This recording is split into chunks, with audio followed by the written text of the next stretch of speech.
तो hello guys, welcome to trick study with Bhupendra Yadav. और आज मैं आपको बताने वाला हूँ विटामिन के नाम को कैसे आप ट्रिक से याद रख सकते हैं। गाइज, विटामिन हमारे लिए एक बहुत इंपॉर्टेंट टॉपिक है और मैं आज आपको विटामिन के ट्रिक के साथ में आपको ये भी बताऊंगा कि कौन सी विटामिन की कमी से कौन से रोग होते हैं और उनके सोर्सेज क्या हैं। तो बहुत एक छोटे से वीडियो के अंदर में आप जान पाएंगे कि विटामिन उनकी कमी से होने वाले रोग, उनके सोर्सेज और उनके रासायनिक नामों को, साथ में उनके रासायनिक नामों को कैसे ट्रिक से याद करना है, ये मैं आज आपको इस वीडियो के अंदर बताने वाला हूँ। तो चलिए गाइज, शुरू करते हैं इस शानदार सेशन को। गाइज, पहले नंबर पर आता है आपका विटामिन ए। विटामिन ए का रासायनिक नाम होता है रेटिनॉल और इसकी कमी से जो रोग होता है उसको हम लोग बोलते हैं रतौंधी। विटामिन ए के सोर्सेज की अगर आप बात करेंगे तो गाजर, दूध, अंडा और फलों में विटामिन ए काफी प्रचुर मात्रा में पाया जाता है। इसके बाद में आपका आता है विटामिन बी1। विटामिन बी के अंदर में पूरा का पूरा vitamin B1, बी2, B3, B5, B12 तक आता है और वो होता है आपका विटामिन बी कॉम्प्लेक्स। तो मैं एक एक करके आपको बताता हूँ। पहले विटामिन बी1 आता है जिसका रासायनिक नाम होता है थायमीन। इसकी कमी से जो रोग होता है गाइस, जो डिसीज होती है, उसको हम लोग बोलते हैं बेरी। इसके सोर्सेज क्या क्या है विटामिन बी1 के? तो मूंगफली है, आलू है और सब्जियां हैं जो विटामिन बी1 के रिच सोर्सेज माने जाते हैं। इसके बाद में गाइस बात आती है हमारी विटामिन बी2 की। बी2 को हम लोग बोलते हैं राइबोफ्लोविन। राइबोफ्लोविन की कमी से होता है त्वचा का फटना, आंखों का रोग भी इससे हो जाता है। और विटामिन बी2 के सोर्सेज की बात करोगे आप तो अंडा, दूध और हरी सब्जियां विटामिन बी2 को अच्छे सोर्स माने जाते हैं। इसके बाद में बात आती है गाइस विटामिन बी3 की। विटामिन बी3 को हम लोग पेंटोथेनिक अम्ल भी बोलते हैं। इसकी कमी से पैरों में जलन और बालों का सफेद होने वाले रोग हो जाते हैं। विटामिन बी3 के सोर्सेज की अगर आप बात करोगे तो मांस, दूध, टमाटर और मूंगफली में विटामिन बी3 प्रचुर मात्रा में पाया जाता है। इसके बाद में गाइस बात आती है विटामिन बी5 की। विटामिन बी5 को बोला जाता है निकोटीनेमाइड। ठीक है, जो आपका निकोटीनेमाइड होता है इसको हम लोग नियासिन भी बोलते हैं। विटामिन बी5 की कमी से जो रोग होता है उसको हम लोग बोलते हैं पेलाग्रा या फिर मानसिक विकार। गाइस, इसके सोर्सेज होते हैं मांस, मूंगफली और आलू जिसमें विटामिन बी5 प्रचुर मात्रा में पाया जाता है। फिर आपका आता है विटामिन बी6। विटामिन बी6 को बोला जाता है पायरिडॉक्सिन। ठीक है, पायरिडॉक्सिन जो होता है आपका, ये होता है विटामिन बी6 का रासायनिक नाम। इसकी कमी से जो रोग होता है वो होता है एनीमिया, जिसको हम लोग बोलते हैं खून की कमी। इसके अलावा इससे त्वचा के रोग भी हो जाते हैं। इसके सोर्सेज में दूध, मांस और सब्जी होते हैं जो विटामिन बी6 की कमी को पूरा करते हैं। इसके बाद में बात आती है विटामिन बी7 की। विटामिन बी7 का रासायनिक नाम होता है बायोटिन। रासायनिक इसकी कमी से जो होने वाले जो इसके कमी से होने वाले रोग हैं वो है हमारा बालों का गिरना और चर्म रोग का हो जाना। तो बालों का गिरना और चर्म रोग हो जाना ये है विटामिन बी7 की कमी से होने वाले रोग, जिसको हम लोग बोलते हैं बायोटिन। इसके सोर्सेज की बात करेंगे तो यीस्ट, गेहूं और अंडा होते हैं विटामिन बी7 के रिच सोर्स। इसके बाद में बात आती है विटामिन बी12 की। विटामिन बी12 को हम लोग बोलते हैं साइकोबालामिन और इसकी कमी से जो रोग होता है वो होता है एनीमिया और पांडु रोग भी इसी की कमी से होता है। मांस और दूध विटामिन बी12 की कमी को कर देता है पूरा। तो ये पूरा का पूरा कुल मिलाकर के कहलाता है विटामिन बी कॉम्प्लेक्स। इसके बाद में बात आती है विटामिन सी की। विटामिन सी का रासायनिक नाम होता है एस्कॉर्बिक एसिड। इसकी कमी से स्कर्वी या मसूड़ों से खून आने जैसी बीमारियां हो जाती हैं।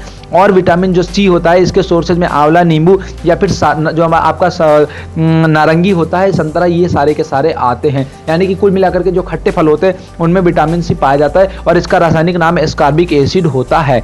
डिसीज होती है इससे पायरिया। इसके बाद में बात आती है विटामिन डी की।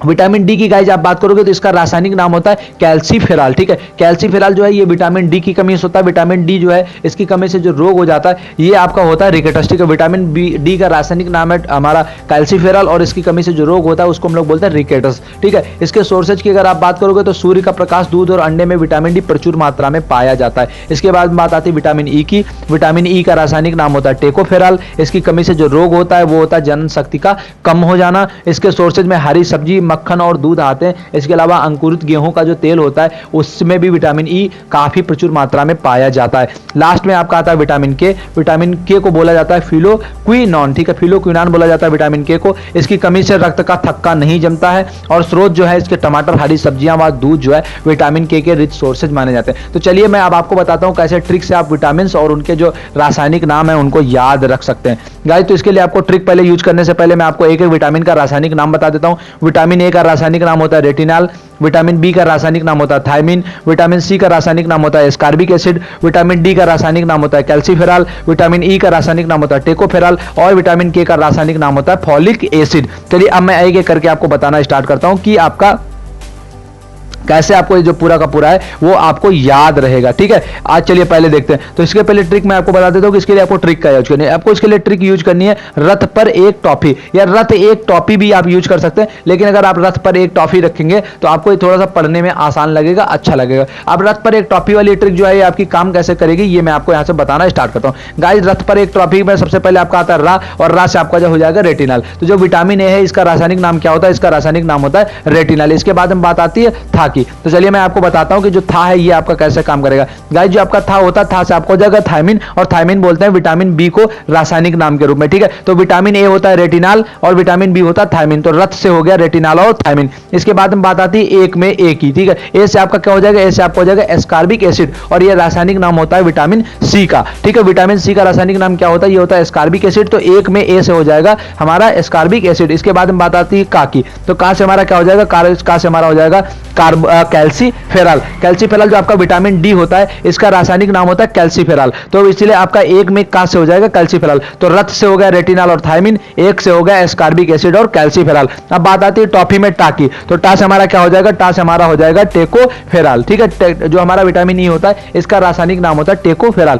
अंत में बात आती है हमारी का की, जो सॉरी फा की। तो फा से हमारा फोलिक एसिड, या फिर जो हमने अभी फिलोक्विनोन देखा था, तो जो फिलोक्विनोन या फिर जो आपका फोलिक एसिड है ये आपका होता है विटामिन के। ठीक है, तो विटामिन बी जो आपका फिलोक्विनोन होता है ये आपका कहलाता है विटामिन के का रासायनिक नाम होता है। तो रथ पर एक टॉफी अगर आप ट्रिक याद रखेंगे तो रा से रेटिनल, था से थायमिन, इसके बाद में ए से एस्कॉर्बिक एसिड, का से कैल्सीफेरॉल, टा से टेकोफेरॉल और फा से फोलिक एसिड। तो ये आपका A B C D E और के एकदम ऑर्डर में रहेगा, एकदम क्रम में रहेगा, और आपका जो रासायनिक नाम है वो भी आपको एकदम क्रम से याद रहेगा। विटामिन बी और सी जो आपका जल में घुलनशील होता है, विटामिन ए डी ई और के जो होता है ये आपका वसा में घुलनशील विटामिन होता है। क्वेश्चन यहां से भी पूछा जाता है। तो गाइस, ये थी आज आपकी ट्रिक जिसमें आपको रथ पर एक टॉपिक के माध्यम से मैंने आपको याद कराया कि कैसे आप विटामिन के रासायनिक नाम अच्छे से याद रख सकते हैं, वो भी ट्रिक के माध्यम से बिना किसी मेहनत के। तो गाइस, अगर ये वीडियो आपको पसंद आई है तो यार इसको लाइक मारो, और अगर पसंद आने के साथ में समझ में आई है तो इसको अपने दोस्तों के साथ में शेयर करो। और अगर चैनल को नया होना तो यार वो लाल वाला बटन जो सब्सक्राइब वाला ना उसको दबा करके चैनल को सब्सक्राइब करना मत भूलना। तो guys, thank you so much. ऐसे वीडियो मैं आपके लिए लाता रहूं।